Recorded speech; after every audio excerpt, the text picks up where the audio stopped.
வாத்தியாரு அங்க இருக்கிற பசங்கள்ல சிலர் அடிக்கடி சோகமாவும் டென்ஷனாவும் இருக்கிறத கவனிச்சாரு. இந்த பிரச்சனைய சரி பண்ணியாகணும்னு முடிவு பண்ணுனாரு. அதனால ஒரு நாள் எல்லா ஸ்டூடெண்ட்ஸ் கிட்டையும், இனி தினமும் கிளாஸ்க்கு வரும்போது உங்களுக்கு மறக்க முடியாத அளவுக்கு எத்தனை பிரச்சனை இருக்கோ, எத்தனை கவலை இருக்கோ, எத்தனை கோபம் இருக்கோ அதுக்கு தகுந்த மாதிரி எண்ணிக்கையில தக்காளிகளை பையில போட்டு எடுத்துட்டு வரணும்னு சொன்னாரு. ஸ்டூடெண்ட்ஸும் அவங்க பிரச்சனைக்கு ஏத்த மாதிரி தினமும் கொண்டு வர ஆரம்பிச்சாங்க.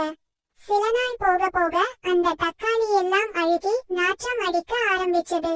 அப்ப அந்த ஸ்டூடெண்ட்ஸ் வாத்தியார் கிட்ட கேட்டாங்க, சார் இன்னுமா நாங்க இத டெய்லி கொண்டு வரணும் அப்படின்னு. அப்ப வாத்தியார் சொன்னாரு, பழைய கவலைகள், துக்கங்கள், கோபங்கள் எல்லாத்தையும் தினமும் தூக்கி சுமந்துட்டு இருந்தா வாழ்க்கை இந்த தக்காளி மாதிரி நாரி போயிடும்.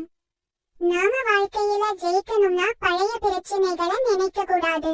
இனி எல்லாரும் ஜெயிச்சு காட்டுவீங்களா?